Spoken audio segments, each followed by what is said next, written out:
नमस्कार दोस्तों, मैं आचार्य रविंद्र अध्यात्म अवर्निश पर आपका स्वागत करता हूं। दोस्तों, आज का विषय है सीढ़ी, सोपान, स्टेयरकेस। इसके नीचे क्या क्या नहीं रखना चाहिए और क्यों ऐसा, अगर रखते हैं तो क्या होता है।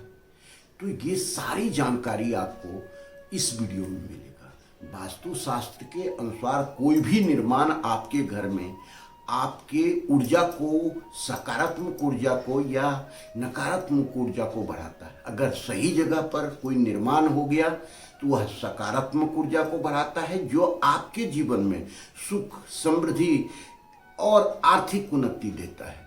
अगर यही गलत जगह पर बन जाता है या वहाँ निर्माण किसी प्रकार का कोई गलती से दूसरा हो जाता है तो यह नेगेटिव ऊर्जा को डेवलप करता है। सबसे पहली बात जानना है कि सीढ़ी जो है कुछ खास भाग में बनाना चाहिए, अच्छे जगह पे बनाना चाहिए, अच्छे पद में बनाना चाहिए, जो आपके जीवन में कई प्रकार की उन्नति को ला करके देता है, अवसर को ला करके देता है। ये हमारे पिछले वीडियो में जाकर के देख सकते हैं, जो आपको क्लियर साइंटिफिक ढंग से उसको बताया गया। अब है इस वीडियो में कि क्या सीढ़ी के नीचे कौन कौन सा निर्माण करना चाहिए या कौन ऐसी जो है सो रखना चाहिए। जैसे आप टॉयलेट इत्यादि रख लेते हैं तो ये रखना चाहिए, नहीं रखना चाहिए। अगर रखते हैं तो क्या क्या हानि देता है और इसका जो वास्तुशास्त्र से आधार है, किस कारण से ऐसा होता है, इस पर विश्लेषण करेंगे। तो हम आते हैं वीडियो में, देखते हैं कि सीढ़ी जो है आपके जीवन के तरक्की का एक द्वार है, मार्ग है। क्योंकि सीढ़ी कई प्रकार से आपके जीवन में रोल अदा करता है। अगर आप जीवन में उन्नति चाहते हैं और सही जगह पर सही पद में आपका सीढ़ी बना हुआ है तो ये बहुत ज़्यादा आपको लाभ देता है, उन्नति देता है, तरक्की देता है, अच्छे अच्छे अवसर देते हैं। और अगर यही गलत जगह पर बन गया तो ये आपको नीचे की ओर ले जाता है, अर्थात अवनति की ओर ले जाता है। उन्नति नहीं, अवनति की ओर, गिरावट की ओर ले जाता है। तो इसी चीज को समझना है। सबसे पहले देखते हैं कि सीढ़ी का निर्माण हम जब भी करते हैं तो नीचे का कुछ भाग उसका खाली रह जाता है। समय और जगह दोनों की कमी होने के कारण, समय मतलब सुविधा अचानक मिल जाए और पास में अगर सीढ़ी है तो वहाँ बेसिन डाल दिया, नल डाल दिया, किसी प्रकार का कोई चीज़ डाल दिया जो कि एक सही नहीं है, इसका गलत इफेक्ट पड़ता है। अब हम समझते हैं सीढ़ी के नीचे अगर किसी प्रकार का कोई निर्माण करते हैं तो यह नकारात्मक ऊर्जा कैसे देता है।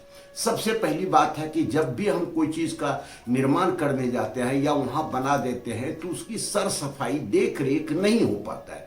अर्थात वहाँ पर गंदगी जमा रहती है, अर्थात वहाँ पर धूल इत्यादि कचरा पड़ा रहता है। या सीढ़ी पैक करके आपने रख दिया, कोई स्टोर बना दिया तो वो धूल धक्कर जमा रहा। इससे क्या होता है कि आपका राहु जो है एक्टिवेट हो जाता है, राहु की एनर्जी डेवलप हो जाती है। दूसरी बात है कि यहाँ पर सीलन इत्यादि आ जाता है, क्योंकि सही ढंग से हवा पानी नहीं लग पाता है, पैक रहता है तो सीलन भी आ जाता है। सीलन होने का मतलब है कि आपका चंद्रमा खराब हो जाता है। घर में कहीं भी आपका सीलन आ रहा है तो आप समझिए कि आपके चार्ट में, बर्थ चार्ट में चंद्रमा आपका डिस्टर्ब हो रहा है, चंद्रमा खराब है।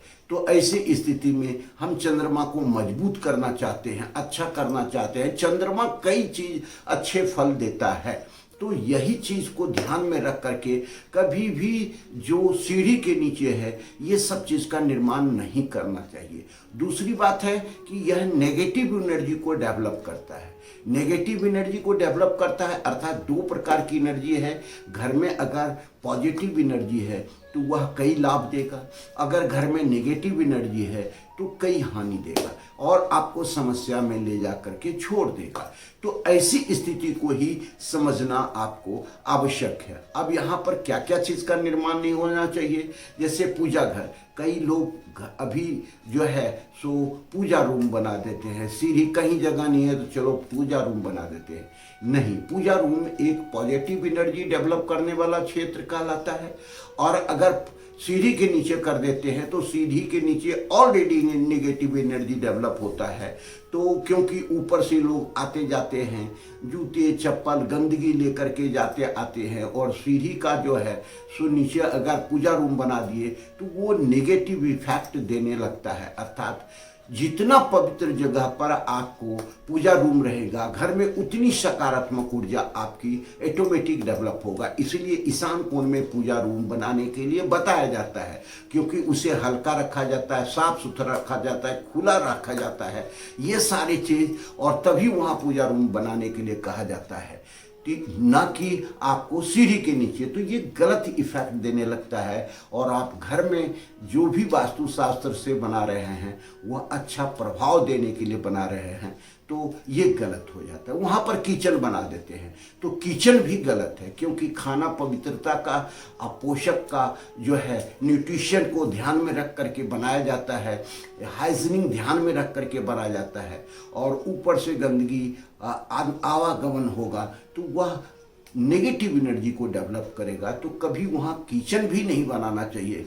किचन होने का मतलब है कि शुक्र भी आपका खराब होगा, बर्थ चार्ट में आपका शुक्र खराब हो जाएगा, और शुक्र ही आपको जीवन में लग्जरियस देता है, विलासिता देता है, अच्छे वैभव इत्यादि जो चाहते हैं, बड़ी गाड़ियाँ, बड़े बंगले, तो ये सारा चीज़ देता है। तो आप देखिए कि वास्तुशास्त्र का इतना इफेक्ट होता है कि जो खड़पति लोग हैं उनके सारे सिस्टम में बने हुए हैं, और जो समस्या से जूझ रहा है उनके सारे नेगेटिव जोन में सब चीज़ बना हुआ रहता है, तो वो समस्या में जूझते रहते हैं। वहाँ पर टॉयलेट नहीं बनाना चाहिए। टॉयलेट भी जो है सो आपको राहु का द्योतक है, तो अर्थात राहु को ला करके आपने बैठा दिया और राहु आपका सत्यानाश करना शुरू कर देता है। वहाँ सीलन आ जाता है तो चंद्रमा भी डिस्टर्ब हो जाता है। तो इस तरह से आप देखते हैं कि यहाँ पर टॉयलेट भी नहीं बना सकते हैं। लोग क्या करता है कि पानी लगा देता है, पानी का नल लगा देता है, यह भी गलत है, क्योंकि इससे भी सीलन आएगा और चंद्रमा आपका डिस्टर्बेंस होगा, नकारात्मक ऊर्जा का डेवलपमेंट होगा।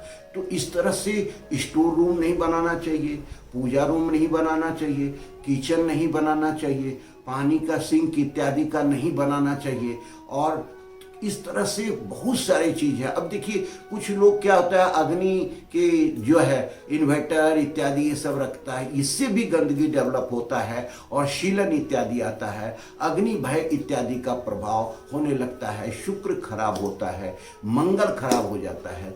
तो ऐसी स्थिति में यह वीडियो कोई डराने के लिए नहीं है। तो करना क्या है भाई, गुरुजी ये भी तो बता के जाओ।